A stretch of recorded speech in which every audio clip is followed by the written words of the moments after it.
गंजाम जिलार अतिरिक्त तहसिलदार को अश्लील इंगित करने घटना को नहीं विषपान करथिले पीओ। संकटापन्न अवस्था एमकेसीजी मेडिकल रे चिकित्सित होउथबा पंचायत कार्यनिर्वाही अधिकारी मृत्यु होइछे। तेबे गत किछि दिन पूर्व सोनापुरी बेलाभूमि महोत्सव रे अनुष्ठित होइथबा माराथन समय अतिरिक्त तहसिलदार को पंचायत कार्यनिर्वाही अधिकारी अश्लील इंगित करथिबार अभियोग होइथिला।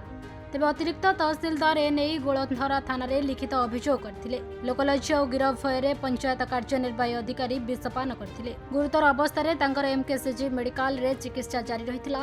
तेबे चलित मास 3 तारिख रे सोनापुर बेलाभूमि महोत्सव रो माराथन समय अतिरिक्त तहसिलदार को अश्लील इंगित करथिले पंचायत कार्यनिर्वाही अधिकारी। 4 तारिख रे गोलंधरा थाना पुलिस पंचायत कार्यनिर्वाही अधिकारी को तदंत पई डाकिथिले। लोकलज्ज और गिरफ भୟରେ पंचायत कार्यनिर्वाही अधिकारी विषपान करथिले। गोलंधरा थाना पुलिस मृतदेह को व्यवच्छेद पठाई तदंत जारी रखिछे।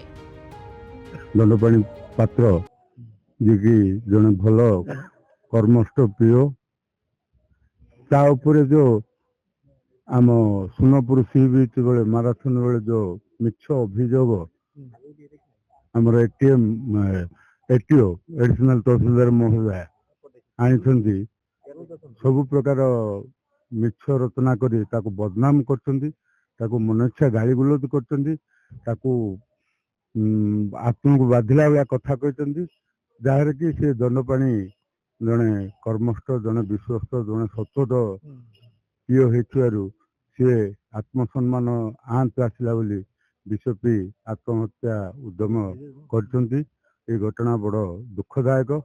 सी आज नहांती किंतु मो कहबार अर्थ सी तो जहाँ कले कले तांको विरुद्ध जो मिछ रिपोर्ट देकी एटीओ मैडम जो प्रकार गोटे भल कर्मष्ट पीओर जीवन हानि घटेबारे सहयोग करते तुरंत अरेस्ट कर एक्शन निया जाऊ।